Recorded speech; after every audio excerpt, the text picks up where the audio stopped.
오늘은 룻기서 3장 1절로 13절의 말씀을 중심으로 시어머니와 며느리의 미담이라는 말씀을 가지고 은혜를 나누기를 원합니다. 우리 속담에 엎친 데 덮친다는 말이 있습니다. 나오미의 집을 두고 하는 말 같습니다. 기근을 피하여 유다 땅 베들레헴 고향을 떠나서 모압이라는 낯선 타향으로 갔던 그들에게 찾아든 불행은 실로 엎친 데 덮친 격이었습니다. 남편이 죽고 나서 두 아들마저 세상을 떠난 것이십니다. 남편이 죽은 슬픔과 아들이 죽은 슬픔, 고통에서 더 큰 고통으로 지붕에서 이어 떨어지는 물방울처럼 슬픔에 피눈물을 흘려야 했던 것입니다. 남은 것은 과부 시어머니와 또 과부가 된 젊은 두 며느리 뿐이었습니다. 사람이 사랑하는 사람을 사별하는 것은 얼마나 끔찍하고 애끓는 아픔인지 모릅니다. 식탁은 순서대로 앉지만 죽음은 반드시 연장자 수는 아니라는 것이죠. 외국에서 남편과 두 아들을 잃은 나오미는 더 이상 머무를 필요가 없어 고향으로 돌아갈 결심을 했습니다.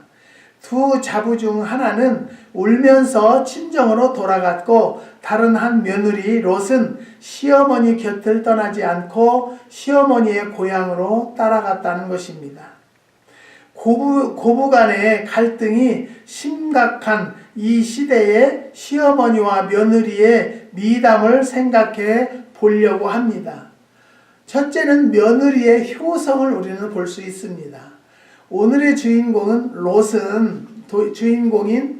룻은 시어머니가 친정으로 돌아가라고 그렇게도 강권했지만 듣지 않았습니다.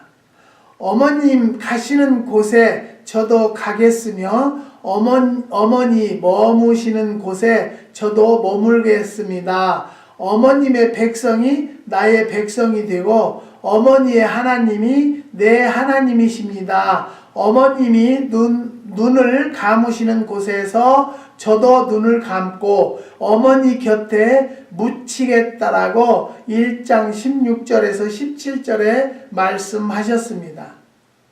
우리는요, 제가 그 고부 열전인가를 이제 잘 보고 있어요. 고부 열전을요. 근데 되게 외국 며느리예요. 그런데 참 잘하는 며느리가 있고요. 참 못하는 며느리가 있어요. 그런데 그 시어머니의 하나는 뭐냐면 그 속에서 나온 손주, 손녀는 빨아먹을 정도로 예뻐해요. 우리가 한국 사람들을 가만히 보면은요, 며느리는 미워서 죽겠는데 그 며느리 속에서 나온 아기는 예뻐서 죽어요. 그것을 보면 참 이상하다는 거예요. 사랑하는 성도 여러분, 제가 어느 가정에 상담을 하는데요, 며느리에게 그 이야기를 했어요. 아무리 우리가 진실을 말한다 할지라도 며느리를 딸로 생각한다는 시어머니 거짓말이다. 또 시어머니를 친정어머니 같이 생각한다라는 며느리는 거짓말이다. 그랬더니 웃어요. 많이 웃었어요. 사랑하는 성도 여러분, 우리는요, 남끼리 만나서 한 가정을 이룬 가정의 여인이 며느리고 그의 가정의 남자는 아들입니다. 그러니까 남의 가정에서 20여 년 이상 살다가 이쪽 집안에 와서 사는 것이 마음에 만족할 수는 없어요. 내 속으로 난 자식도 내가 만족을 느끼고 살 수는 없다는 것을 우리는 알아야 되는데요.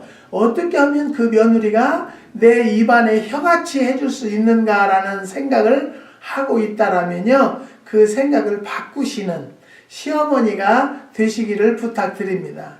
시어머니 젊은 며느리의 행복을 위해서 냉정하게 뿌리쳤지만 룻은요, 뿌리치는 시어머니를 붙잡고 늘어집니다. 어쩔 수 없이 나오미는 며느리를 데리고 오래전에 떠났던 고향 베들레헴으로 돌아온 것입니다. 사람은요, 바보가 아닌 이상 책임과 고통이 따르는 일은 어떻게든지 피하려고 하는 것이 사실일 것입니다. 책임을 지는 사람은 언제나 고통을 피할 수가 없다는 것이죠. 사람은요, 책임져야 할 일과 책임지지 말아야 될 일을 구분할 줄 알아야 합니다. 아이도 낳기 전에 남편이 죽었으니 시어머니를 책임지지 않아도 되겠지만은 룻은 홀로 된 시어머니를 책임지기로 했다는 것입니다. 수월한 인생길을 뻔히 알면서도 힘겨운 고생길을 선택했다는 것이죠. 그는 생각하고 고민한 끝에 시어머니를 따라가기로 결심한 것입니다. 위대한 결심은요, 위대한 결과를 만들어 낸다는 것입니다. 사람이 마땅히 해야 할 일을 당위화하고 사람이 해야 할 일을 해내는 것을 능력이라고 말합니다. 자식이 듣고 병든 부모를 공경하는 것은 마땅히 해야 할 일입니다. 시집 오면서부터 병석에 있던 시어머니를 30년이나 뒷바라지하다가 시아버지까지 병간호를 해서 효부상을 받는 어떤 며느리의 수상소감은 마땅히 할 일을 한 것뿐인데 상을 받아 미안하다는 것입니다. 사람이 해야 할 일을 할 수 있는 힘이 곧 인격입니다. 사람이 사람다워야 사람이 할 일을 할 수 있다는 것이죠.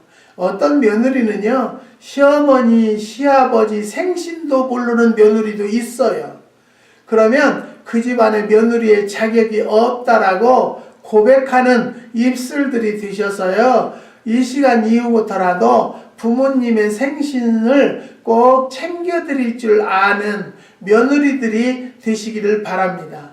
여기에는요, 이 본문에는요, 이 며느리가 아들도 자기 남편도 죽고 어머니로는 아들도 죽고 시아버지도 죽었어도 그 시부모를 어머니를 모시겠다고 쫓아다닌 거예요.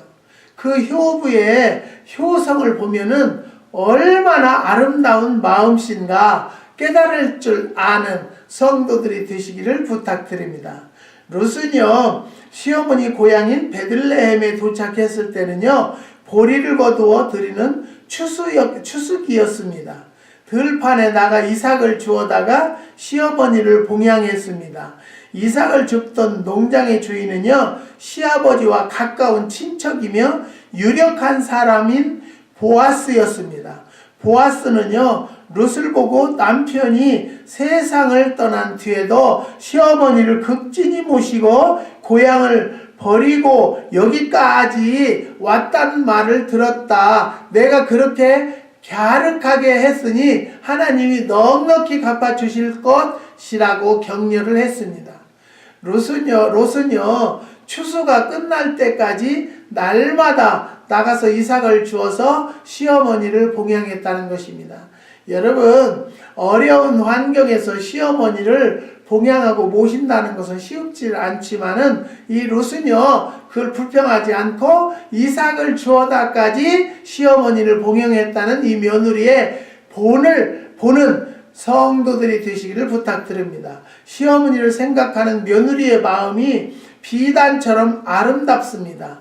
아름다운 마음이 모여서 함께 사는 가정, 천국의 주인공이 되시기를 주님의 이름으로 부탁드립니다. 어떠한 싸움이 거리를 어지럽히더라도 가정에는요, 평화가 있어야 한다는 것이죠. 가정에 항상 평화가 있기를 주님의 이름으로 부탁드립니다. 둘째는요, 나오미와 며느리의 사랑, 나오미가 며느리의 사랑에 대해서 알아보겠습니다. 날마다 이삭을 주워다가 늙은 시어머니를 봉양하는 며느리를 보는 시어머니의 마음은 얼마나 고맙고 미안했겠습니까? 남편 없이 혼자 고생하는 며느리가 한없이 불쌍했다는 것입니다. 내 딸아 내가 너를 위하여 안식할 곳을 구하여 너로 복되게 하여야 하지 않겠느냐고 1절에 말씀하셨습니다. 시어머니가 며느리의 장래와 행복을 생각하는 말입니다. 내가 이삭을 줍던 보리밭 주인은요, 우리와 가까운 친척이다. 오늘 밤 보리 타작을 할 텐데 너는 오늘 밤 목욕을 하고 향수를 바른 다음 옷을 차려입고 타작마당에서 내려가거라. 그 사람이 식사를 모두 마치고 잠자리에 들 때까지 너는 그 사람에게 보이지 말고 있어라. 그가 식사를 마치고 잠자리에 들거든 그의 발치 이불을 떠들고 들어가 거기 누우라고 4절에 말씀하셨습니다. 여기서 나오미는요, 며느리에게 몸치장을 하는 일에 각별히 신경을 쓰라고 했습니다. 시어머니는 자세하게 구체적으로 가르쳐 주었습니다. 이것은 자식을 생각하는 부모의 마음이라는 것이죠.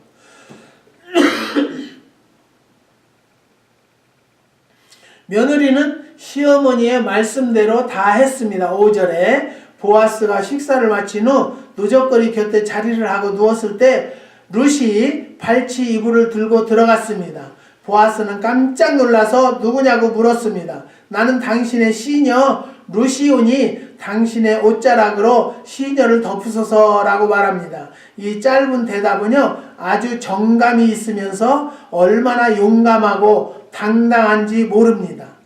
룻은요, 주저하지 않고 확신과 용기로 도전을 한 것입니다. 천국은 침노하는 자가 빼앗게 된다는 말이 있습니다. 당신의 옷자락으로 나를 덮으라는 말은 나를 당신의 아내로 삼으라는 뜻입니다. 성경은 내 딸아 두려 말라 내가 내 말대로 내가 다 행하리라. 내가 현숙한 여자인 줄 나의 성읍 백성이 다 안다고 12절에 말씀을 하신 것입니다. 두 사람의 만남은 아름다운 만남이었습니다. 시어머니 나오미가 주선해준 새로운 관계가 된 것입니다. 우리는 예수를 만나야 한다는 것이죠. 예수를 만남으로 새 인생을 펼치게 되기 때문에 오늘도 주님 뜻 가운데에 순종하고 복종하는 성도들이 되시기를 주님의 이름으로 부탁드립니다. 그 다음에 셋째, 룻과 보아스의 결혼에 대해서 생각해 보겠습니다. 남편이 죽은 젊은 여자가 혼자 살 경우 힘든 일이 한두 가지가 아닐 것입니다. 결혼 생활은 수고도 많겠지만 결혼으로 얻을 수 있는 안정과 평화는 독신 생활에 비교할 수 없다는 것이죠. 성경은 결혼 관계를 하나님과 인간 사이의 영적 관계로 서술해 줌으로써 결혼에 큰 명예를 부여해 주고 있는 것입니다. 하나님은 이스라엘의 남편이라고 합니다. 예수는 신랑 성도들은 신부라고 합니다. 유력한 사람 보아스가 룻을 빈궁한 이방 여인으로 멸시하지 않고 룻을 이유 없이 받아들이는 것은 그리스도께서 부족하게 비천한 우리를 신부로 맞아주심과 같다는 것입니다. 보아스와 룻의 결혼은요, 천국의 영상을 보는 듯 합니다. 도저히 용납될 수 없는 죄인과 하나님의 관계가 성립되기 있기 때문입니다. 나오미는 며느리가 타작마당에서 보아스에게 접근하는 과정을 전해 들을 때 일이 잘 될 줄 알고 가르쳐주고 시킨 것입니다. 룻은 시어머니에게 아무런 기대와 보상을 바라지 않고 마땅히 할 일로 여겨서 시어머니를 공경했습니다. 주라 그리하면 내가 내게 주리라 하신 하나님이 보태고 곱해서 후히 넘치도록 주신다는 것을 우리는 여기에서도 깨달을 수가 있고 분명히 자신을 가질 수 있는 것입니다. 여러분들도 룻 같은 며느리가 되시고 시어머니는 나오미처럼 며느리를 사랑하는 관계가 되시기를 부탁드립니다. 부모를 공경하는 것은 자연의 으뜸가는 법칙이라고 합니다. 미담이란 아름다운 이야기, 갸륵한 이야기입니다. 믿음의 가정에서 나오는 미담은 곧 성도의 착한 행실로 하늘에 계신 하나님께 영광을 드리는 것이고 이웃으로부터는 칭찬을 받게 될 것입니다. 사랑하는 성도 여러분, 그렇기 때문에요, 부모를 공경하라. 그리하면 너에게 장수의 복과 물질의 복을 준다고 십경에 들어가 있습니다. 사랑하는 성도 여러분, 우리는 시부모를 모실 때 정말로 예수님을 섬기는 마음과 같은 마음으로 시부모님을 모시는 마음을 갖는 성도들이 되시기를 주님의 이름으로 축원드립니다. 기도하시겠습니다. 하나님 감사합니다.